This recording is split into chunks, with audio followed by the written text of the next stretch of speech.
Welcome to Books vs. Movies, the podcast where I set out to answer the age-old question, is the book really always better than the movie? I'm Lluvia, an actress and book lover based out of New York City, and today I will be talking about Behind Her Eyes by Sarah Pinborough and its 2021 TV miniseries adaptation of Behind Her Eyes. Hi everyone, I'm so happy to be back. I was gone for 3 weeks. Orlando was gone for 2. We were in Texas for a variety of different reasons. So unfortunately, Orlando had an event at work, so he had to leave a week after I did. But the reason I had to leave before him was because I am officially my goddaughter, Dahlia Rose's godmother. We baptized her on June 15th, so whatever Saturday that was. And that's why I had to leave before Orlando. And she's so cute. When I last saw her, she was 3 months old. Now she's 9 months old. So yeah, but she's so adorable. She's got the biggest cheeks you ever saw, and I just love her so much. And then Orlando joined because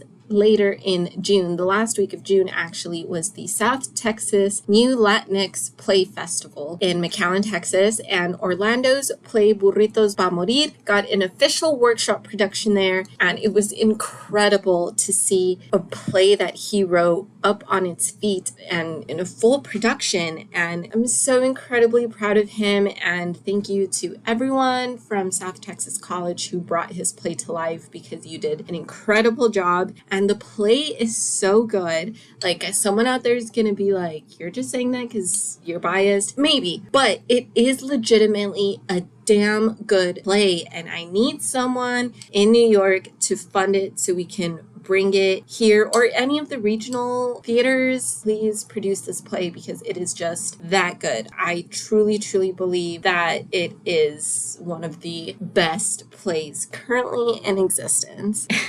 Now, I'm a fan of all his work, don't get me wrong, but there's something about this one that it feels ready. I heap praise upon praise about the other 2 plays he's written, but there's just something really special about this one that I feel needs to be seen by the world. So anyway, that's where I've been. So straight back into it. I uploaded the podcast while I was gone, but now I got behind on editing my other episodes. So there's a lot to catch up on. But anyway, just wanted to share that little update. Love you, Dahlia Rose, and love you, Orlando. And we will see this play being produced in lots of places. I can just feel it. Anyway, today, as I said, we will be talking about Behind Her Eyes, and I'll say what I was going to say after I've given the description. So Behind Her Eyes by Sarah Pinborough was first published in 2017, and apparently this received some really viral marketing in the UK, in which there were like posters in the underground and the tube just saying things like, what the heck is that ending? Just like really hyping up this like incredible twist ending. And it went like pretty viral from what I looked into. Like, it got people really pumped. Like, it was a really good marketing campaign to get people to read this book. So there was the marketing campaign, but the book itself has a very interesting premise. So the book follows Louise. Louise is a single mom. She works as a receptionist at a psychiatrist's office. She's a divorcee, so she kind of has her routines, and it's just very,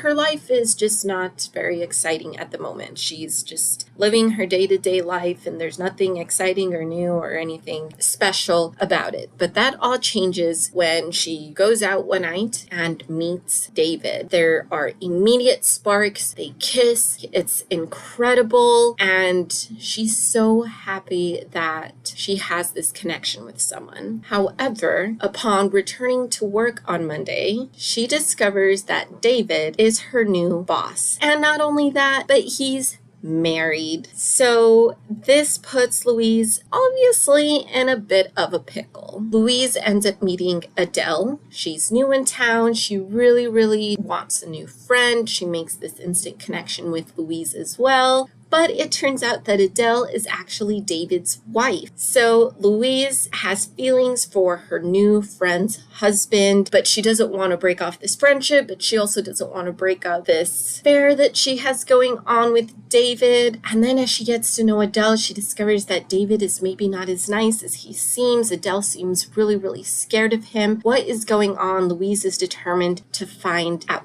The 2021 TV mini-series adaptation Behind Her Eyes is streaming on Netflix, and it follows Louise, a single mom who is a psychiatrist who is a receptionist at a psychiatrist's office. She begins an affair with her boss and ends up befriending her boss's wife. So this is actually a really, really faithful adaptation. So I saw the miniseries first, and then I read the book. And then as I'm reading the book, I'm kind of just like, I don't know what I'm going to talk about because it's just so faithful, and there wasn't really anything that I could really compare and contrast or anything like that. So to quote the marketing found on the tube, what the freak is that ending? So yeah, I saw the ending of the miniseries and I was a little like, that's the twist we're going with? Okay, all right. And then I read the book. At this point, I had had enough time to like sit with the twist, so I knew what was coming. And then I realized this episode is going to focus exclusively on the twist, because what the freak is that twist? So I'm letting you know now, this episode, it's going to be spoiled. If you do not want to know what happens in this book, if it's on your TBR, if that premise intrigued you, read the book, watch the miniseries, and then come back, because like I said, I am exclusively going to talk about the ending of this book, because there's nothing else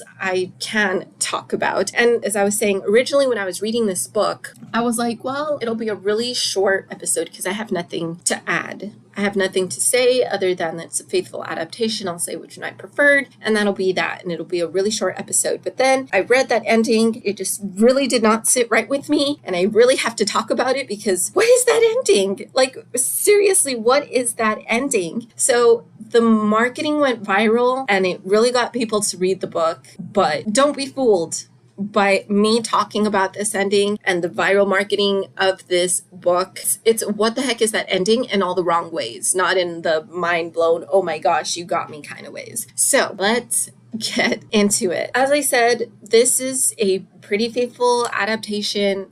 I actually have nothing to add. So there were some minor things, like some events happened a little bit sooner in the book than they ended up happening in the miniseries, but nothing major, nothing that I feel compelled to bring onto the podcast. So you had plenty of time to leave. And if you're still here, I don't know what to tell you. I am now about to spoil this ending. So this book is definitely a psychological thriller. We see Louise trying to figure out why Adele is so afraid of David. The David she's met is very kind and wonderful and just a great guy, but Adele seems really, really terrified and scared of David. So what is going on? What is wrong with David? Well, it's actually what is wrong with Adele. And what is wrong with Adele is that she is not Adele. It turns out that Adele is Robert. Who is Robert? Robert is Adele's friend that she met while they were at a rehab center together, and they became best friends. And after Robert meets David, he becomes infatuated with him and wants to be with him. Adele knows how to astral project, and one day she teaches Robert how to astral project. And one day Robert convinces Adele to switch bodies. And they switch bodies, and Robert just never gives Adele her body back. He kills Adele, who is inside his body, and disposes of his body. And he has now taken ownership of Adele's body. So it is Adele physically, but mentally it's Robert living inside Adele's body. So that's part of the twist. The other part of the twist comes that once it's obvious that David and Louise obviously does not figure out the astral projection thing, but she just figures out that, you know what, David has been telling the truth this whole time and Adele is the one that's been lying. So she teams up with David to put Adele in jail for the death of Robert. And obviously Robert, as Adele, is not going to let that happen. So he tricks Louise into switching bodies. So essentially, like, he sets the house on fire and locks all the doors so Louise can't get into the house. So she astral projects into the house to see what's going on with Adele. And as she does that, Robert himself, as an astral projection, swoops in and steals Louise's body from her. Louise ends up in Adele's body. And again, he repeats the cycle of killing Louise while she's in Adele's body. And he has now taken over Louise's body so that he can continue to be with David. And that is the ending. So yeah, what the heck is that ending? The more that I've sat with it and I've been able to think about it, the more upset I get, because that's, okay, so I will say, even though I knew the twist, the miniseries, I was very, very into it. It had me. I thought it was very engaging. The actors were incredible. And it was very, like, I love psychological thrillers. So this is my wheelhouse. I was very much on board with this miniseries. And then that ending happened and I was like, okay. And so, yeah, despite me knowing the twist ending of the book, I will say the book still grabbed my attention. It's very well written, and even though I knew the twist, like, it still had a way of keeping me engaged and very much into the story. So I think that's why I'm so frustrated by that ending, because it grabbed me. The miniseries grabbed me, and the book managed to still grab me and keep my attention despite the fact that I already knew the twist. So it's very well written. It finds a way to keep you on your toes. And then for that to be the twist and the ending, there was just so much that could have been done. Like, this is a psychological thriller. Like, there's so many ways to keep the psychological thriller aspect of it without all of a sudden it being an astral projection twist. Like, what even is this? So yeah, that is my frustration with the ending, and why the marketing was very, very smart in saying, what the heck is that ending? But I don't even know what to, it's just so frustrating. Okay, so that is the ending. So there's that. That's the ending. That's why it's so frustrating. What the heck is that ending? So the marketing knew what it was doing. It really wanted to focus on that ending, and it got people reading. And then people read it and were, what the heck is that ending? But not in a, what did I just watch? That was incredible. More in a, like, a what kind of way. So anyway, so there's a variety of reasons why this twist kind of bugged me. The first one being, there are just so many stereotypes already surrounding the LGBTQ plus community, that they're predators, just essentially along those lines, that they are predators and all these awful things. And stuff like this doesn't help. So this guy meets Robert meets David, is instantly in lust with him, decides his best friend is worth killing to be with this man because he just absolutely has to have this man. That just doesn't sit right with me. So that just really, really bugs me. In the book, Louise is white. She is described as having blonde hair and everything.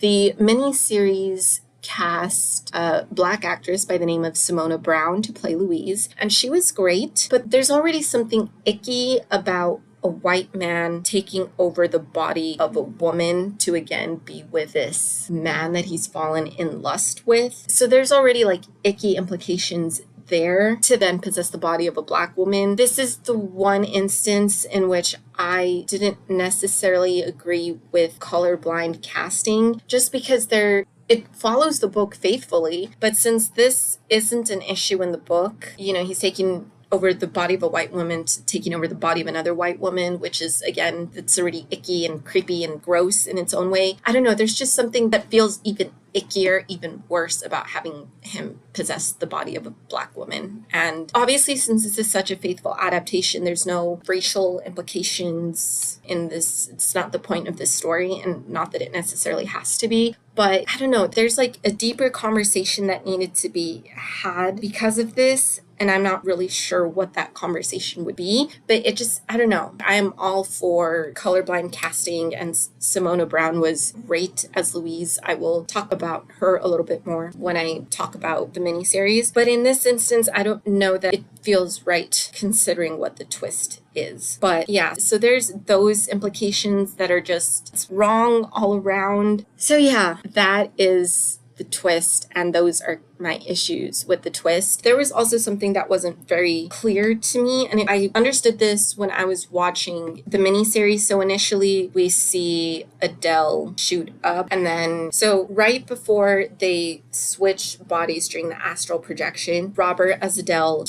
Robert himself is a heroin addict. That's why he was in rehab, but obviously did not work for him. So right before he switches bodies, he shoots up so that when he and Louise switch bodies, she's kind of not used to it. But the thing that kind of thought about this as I was watching the play, as I was watching the show, because she gets in and she can't move because like the drugs in the system are working its way through the body and everything. And so she can't move because there's just so much heroin in her system that she's just not used to, that it just, as someone who had never taken heroin, like it just felt like Adele's body just felt very heavy and like she couldn't move it. And as I was watching this, I was kind of like, but isn't heroin, like, yes, it affects the whole body, but I don't know. To me, that didn't really make sense because I was like, the high you feel it in your brain, I guess. You feel it in your mind. You want to chase that high because of how it makes you feel psychologically. So if a new person is going into the body, I don't know. I just feel like there's something there that's like, well, if the person being affected psychologically by the heroin is no longer inside the body, I'm aware that it is still running through the system, but because of the psychological high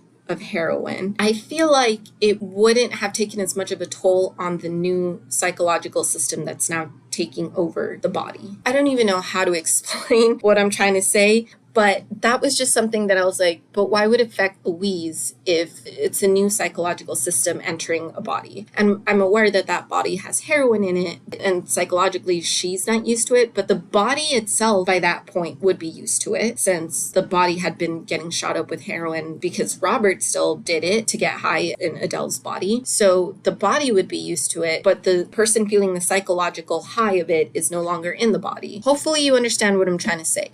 But that kind of bugged me, and it was kind of addressed in the book, but then the explanation didn't really make sense. And it was kind of just like touched upon very brief. I don't even remember what it was, what the reasoning was in the book, but I remember being like, that kind of explains it. And then like, I think it explains it when Robert takes over Adele's body initially, but then that explanation goes out the window when he takes over Louise's body. Yeah, like I said, I don't remember the explanation. I do apologize for that, but it is like very briefly brought up, but then it gets thrown out the window conveniently when Louise takes over Adele's body. So it was kind of just like, thank you for explaining it. And then completely forgetting about that explanation when you need this to work for the new body takeover. So yeah, that was also really, really irksome to me. So anyway, that's all I have to say about the twist. What the heck is that ending in all the wrong ways? And I actually want to share, so several of my book club friends have read this book already. And so one book club friend really, really liked it. She rated the book 4 stars. So this is book club friend Amy. And she says,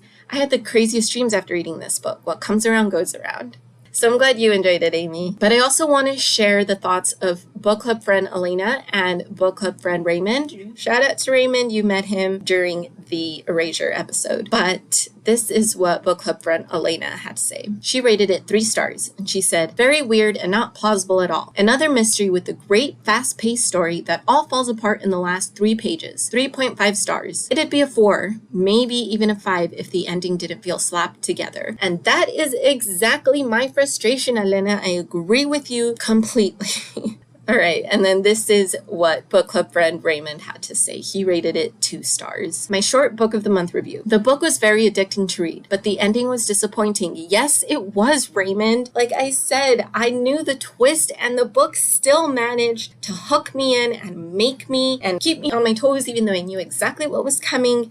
So I think that's what makes it even doubly disappointing, because I love psychological thrillers. This is my wheelhouse. There's so much that could have been said. I mean, this is kind of like a he said, she said situation. I feel like there's something that could have been said about, I don't know, like just the dangers about lying, about abuse, or believing, I don't know. There's something that could have been done there that would have made the psychological aspect of it so engaging and so...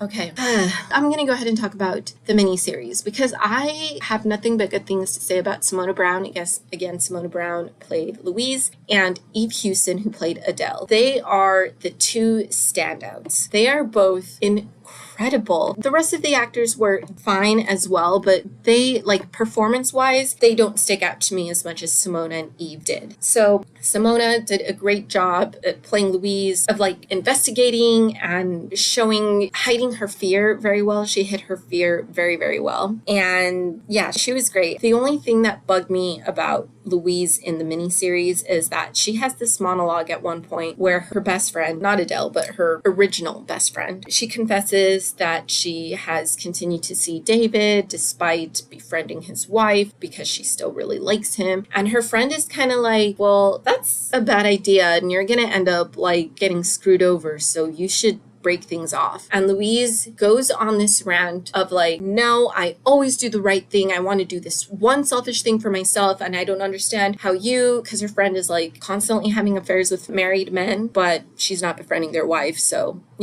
tricky, not condoning that. But anyway, yes. So she's like, and you have no right to judge me, essentially. And that kind of, it doesn't end the friendship, but it definitely cools the friendship down. And lo and behold, her friend is right. She ends up completely regretting not breaking things off with David and continuing her friendship with Adele, especially the more she discovers the secrets of their marriage and what's going on and this and that. Yeah. So that really bugged me because she does not have this moment with her friend in the book. And so that moment just made her really unlikable. And I still think Simona Brown did a great job as Louise, but it was a little bit hard to root for the character after that. In the book, she does acknowledge that, like, I should break things off, but I kind of want this for herself, but she doesn't say that to her friend. Like, this is like an internal battle that she's having with herself before she decides, I'm going to do the selfish thing and keep seeing this guy. So at least she came to that decision by herself. And in the TV series, like, her friend is offering her solid advice, like, this is dumb, don't do this. And she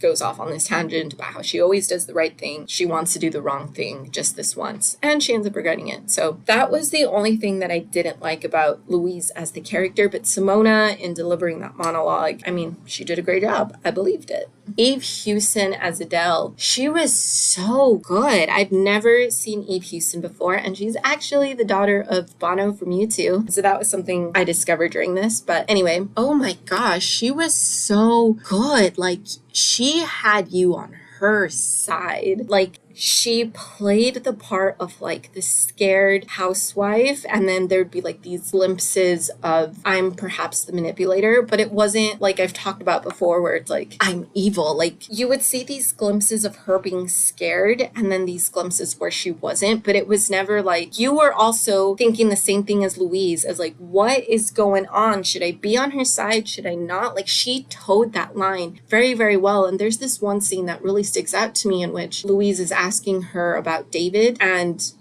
before she answers, she's just like smiling, but then her lips start twitching in nervousness of like, should I answer?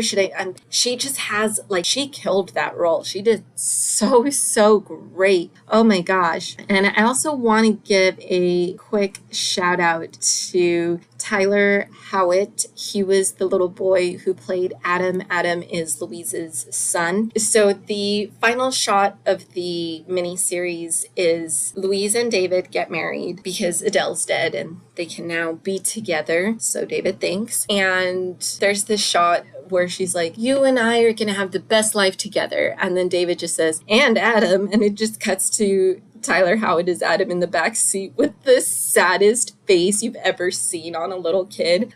He's so good. Adam doesn't have that big of a role in the show. He does appear in almost every episode, but it's glimpses here and there. But yeah, like, me and Orlando were like, oh my gosh, that little boy, like, you just feel for him. And it was one of those things watching the miniseries that I was like, I kind of wish the last thing that Louise does is she takes her son to his dad's house and she says like, oh, I'm sorry. Like, thank you for watching him. I have like this last minute unexpected thing that came up. And the dad's like, yeah, no worries. Don't worry about it. And then after Rob has taken over Louise's body, she shows up the next day and is like, I'm here for the son. And that's another shout out to Simona Brown, because once Robert has taken over, like the Louise that we've seen throughout the series is very warm and caring and loving, and instantly she's just this cold person. So she did that switch very, very well. And in this case, the switch doesn't bug me because it is literally no longer Louise. It is Robert inside Louise's body. So it's a completely different person. Simona Brown is playing as Robert in Louise's body. So yeah, so although that one is a lot more obvious, like villainous, that one doesn't bug me for that reason. But like night and day, the difference between Louise before Robert takes over her body and Louise after Robert takes over the body. And it's like she switches it and you believe it. And it's just so cold and icky. And it was one of those things that like, as soon as she picked up Adam from his dad's house, because even the dad is like, okay, because she's like, even though they're divorced, she's usually, friendly with him. And this time it's just like, I'm here for the kid. All right, bye. And so the dad's like, okay. But as soon as she shows up and picks up the kid, I was like, I kind of wish she had just left him with the dad, because now he's gonna grow up with this mom that no longer loves him. So I was like, I was trying to weigh it out in my brain. I was like, what would be worse? This kid? Because they're both awful. But would it be worse for this kid to grow up thinking his mother abandoned him, but otherwise growing up in a loving household with his father and stepmother and soon to be born sibling? Or is it worse to get picked up, returned to his mother, and now not having the loving maternal figure that he's known up until this point? And she's just gonna treat him like garbage. So I was kind of trying to weigh it out. I was like, both of them are awful, and I don't even know which situation would be worse, honestly. Like, both of them are gonna leave lasting scars on him, but I kind of want to lean towards him growing, like, just Louise abandoning him at his dad's house and having to deal with that trauma, because at least he's still growing up in a loving, supportive household, as opposed to growing up now with a stepfather who seems keen to take on the stepfather role and it seems like he's going to be a loving, attentive stepfather and an emotionally absent parent. I don't know, especially because she says like, oh, again, after we get the shot of the sad little boy in the car, she says like, I can't wait to enjoy our honeymoon. We should go on a cruise. And then Adam says, but you hate boats. And as soon as he says that, Louise turns around and she's smiling, but her eyes just say like, I'm gonna kill you. And so that's the other thing. And the book ends the same way, kind of hinting that Robert is planning on killing Adam. So it's like, at this point, he's gonna grow up with an emotionally absent parent who's gonna try to find a way to kill him and make it look like an accident. So I don't know. I'm leaning towards the literal abandonment, but growing up in a loving household might be better. I'm not a psychologist. This is just a guess. But obviously, I understand why Robert as Louise went to go pick Adam up, because he's Louise, and the Louise that David knew would never abandon her son. So he has to pick Adam up and pretend that he's Louise and that he loves this kid, but he's secretly planning to kill this kid. So I don't know. Wondering what is a better ending for Adam is a much more compelling psychological ending for me, because I'm still thinking about it in a way that's like, oh my gosh, what's worse? As opposed to the ending where I'm just like, that's the twist. You know what I mean? So anyway, that's all I have to say. I very much agree with Elena and Raymond in which this was really good. And then you get to the ending and it's like, wow, I wasted however many pages of good material on this ending. So that being said, I rated the book 3 stars and I rated the miniseries 3.5 stars. So the winner is the miniseries. And I think the main reason I liked the miniseries more was not only because I watched it first, but because the ending wasn't so, like, it was very, what did I just watch? But it didn't make me as upset as the book did. Because like I said, they're both very, very good at trapping you and keeping you engaged. And then that just gets thrown out the window by the ending. So by the time I got to the ending in the book, I was just angry. I was just so angry. And yeah, but what also gives the miniseries more of an edge is just the acting. If anything, watch the miniseries for sure for Simona Brown and Eve Hewson's performances. That is a masterclass in acting right there. Both of them are just so good. So yeah, the miniseries wins in my eyes, mainly due to the performances. The performances are just that good. So thank you for tuning in to this week's episode of Books versus Movies. This is a podcast that is a passion project that I absolutely love doing. Please help me spread the word by rating it, writing a review, sharing it with your friends, tell them to check it out, and that would really help a lot. Next week, I will be talking about the Scott Pilgrim series of graphic novels by Brian Lee O'Malley and their 2010 adaptation Scott Pilgrim vs. the World, directed by Edgar Wright and starring Michael Cera, Mary Elizabeth Winstead, and Kieran Culkin. See you next time!